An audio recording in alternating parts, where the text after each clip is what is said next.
பெரியவர்களே, தாய்மார்களே, ஒரு அற்புதமான வேலை மாலை நேரத்தில் ஒரு அற்புதமான மனிதருக்கு வாக்கு சேகரிப்பதற்காக நாம் இங்கே நின்று கொண்டிருக்கின்றோம். அருமை சொந்தங்களே, நம்முடைய கவுண்டபாளையம் தொகுதியில உங்களுடைய அன்பை எல்லாம் பெற்று உங்களுக்காக பணி செய்து மறுபடியும் உங்கள் முன்னால் நம்முடைய அனைத்து இந்திய அண்ணா திராவிட முன்னேற்ற கழகம் தலைமையிலான தேசிய ஜனநாயக கூட்டணியுடைய வெற்றி வேட்பாளராக அண்ணன் பிஆர்ஜி அருண்குமார் அவர்கள் நின்று கொண்டிருக்கிறார்கள். அண்ணனை பற்றி நாம் தெரியாதவர்கள் யாரும் கவுண்டபாளையம் தொகுதி கோயம்புத்தூர்ல இல்லைங்க. எளிமையான மனிதர், கூப்பிட்ட குரலுக்கு ஓடோடி வரக்கூடியவர், எப்பொழுதும் எளிதில் அடையக்கூடிய ஒரு சட்டமன்ற உறுப்பினர். அதனால்தான் இந்த பகுதியில பிஆர்ஜி அருண்குமார் என்று சொன்னால் அன்பு, பண்பு, எளிமை, இந்த மூன்று வார்த்தைகள் இலக்கணமாக இருக்கக்கூடிய ஒரு அற்புதமான வெற்றி வேட்பாளர் முன்னால் நின்று கொண்டிருக்கிறார்கள். அருமை சொந்தங்களே, நானும் கொஞ்சம் தாமதமாக வந்திருக்கின்றேன். அதற்காக மன்னிப்பையும் கோரிக்கொண்டிருக்கிறேன். கோயம்புத்தூர் வடக்கு தொகுதியினுடைய வெற்றி வேட்பாளர் அக்கா வானதி ஸ்ரீனிவாசன் அவர்கள் இன்னைக்கு தான் மருத்துவமனையிலிருந்து வந்தாங்க. அவர்களையும் அழைத்து சென்று முதல் நிகழ்வை முடித்துவிட்டு வருவதற்கு கொஞ்சம் தாமதமாகிவிட்டது. அருமை சொந்தங்களே, இந்த அற்புதமான நேரத்தில் மிகப்பெரிய எழுச்சியோடு நாம் இங்கே நின்று கொண்டிருக்கின்றோம். உண்மையை சொல்ல வேண்டும் என்றால் கவுண்டபாளையத்தில் ஒரே ஒரு வேட்பாளர் தான் இருக்காரு, அண்ணன் பிஆர்ஜி அருண்குமார்.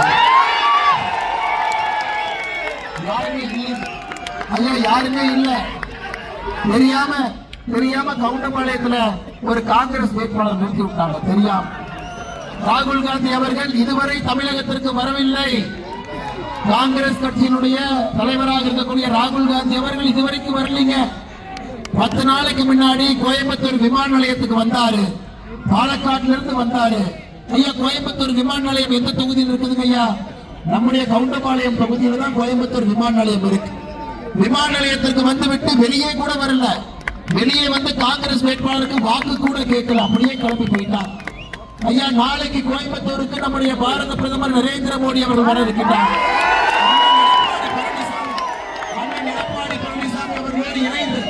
நம்முடைய கொடிசியா மைதானத்தில் நாளை சாயந்தரம் 6 மணிக்கு உங்களை எல்லாம் சந்திக்க இருக்கின்றார்கள். அண்ணன் பிஆர்ஜி அருண்குமார் அவர்களுக்கு வாக்கு சேகரிக்க பாரத பிரதமர் நரேந்திர மோடி அவர்கள் நாளைக்கு வர. மோடி அவர்கள், மாநிலத்திலே அண்ணன் எடப்பாடி அவர்கள் இருவரும் சேர்ந்து ஒரு புதிய சகாப்தத்தை தமிழ்நாட்டுக்கு கொடுத்திருக்கிறார். தமிழ்நாட்டினுடைய வளர்ச்சி அடுத்த பரிமாணத்துக்கு செல்ல இருக்கு. நாளாண்டுக்கு ராகுல் காந்தியும் தமிழ்நாட்டுக்கு வர்றாருங்க, நாளாண்டுக்கு.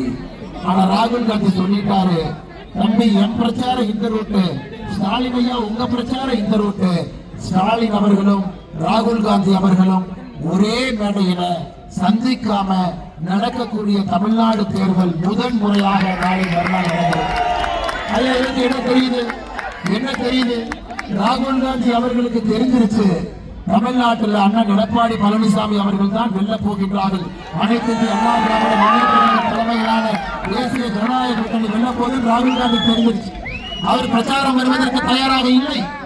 இன்னைக்கு தமிழகத்தில் பிரச்சாரம் யாருங்க செய்யறது? 3 பேர் தான் திமுகவில். அண்ணன் ஸ்டாலின், அவருடைய சகோதரி கனிமொழி அவர்கள், பையன் உதயநிதி அவர்கள், 3 பேர் தான் பிரச்சாரம். அந்தந்த திமுகவுடைய தலைவர்கள் அவங்க தொகுதியில தோக்க போறான்னு அவங்களுக்கே தெரியும். எல்லாரும் தொகுதிக்குள்ள இருக்கிறாங்க. ஐயா, நம்முடைய தமிழகத்தினுடைய முதலமைச்சர் ஸ்டாலின் அவர்கள் எப்படி கோயம்புத்தூருக்கு எதிராக இருக்கின்றார்கள் என்பது நம்ம எல்லோருக்குமே தெரியும். ஆட்சியில வந்து உட்கார்ந்தார் 2021 மேல. அவர் முதலாக செஞ்ச வேலையை கோயம்புத்தூர்ல 10க்கு 10, அதுல 9க்கு 9 அனைத்து இந்திய அண்ணா திராவிட முன்னேற்ற கழகம் 1க்கு 1 பாரதிய ஜனதா கட்சி என்று நமக்கு கொடுக்கக்கூடிய கோவிட் மருந்து குறித்து கொடுத்தார். நாம் எல்லாம் போராட்டம் செய்த பிறகு ஸ்டாலின் ஐயாவே நேர்ல வந்தாரு, இஎஸ்ஐ மருத்துவமனைக்கு வந்தாரு.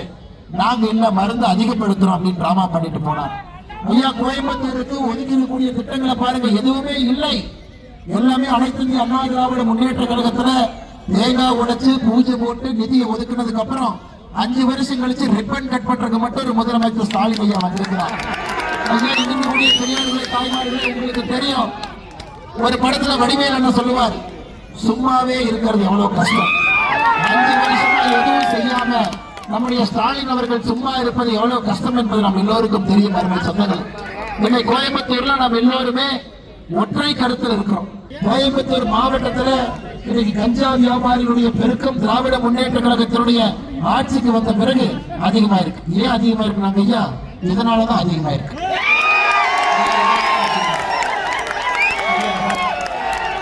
பாருங்க.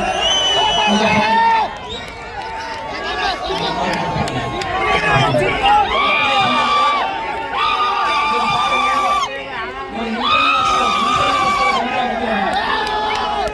ராமநாதபுரம் மாவட்டத்தில் கடல் வழியாக கஞ்சாவை கொண்டு வரக்கூடிய திராவிட முன்னேற்ற கழகத்தினுடைய பொறுப்பிருக்கக்கூடிய நபர் ஜாஃபர் சாதிக். பாருங்க, 2 பேர் மொத்தம் தான் எப்படி இருக்கிறாங்க பாருங்க. 2 பேர் பாருங்க ஐயா, பாருங்க, இதை பாருங்க, பாருங்க.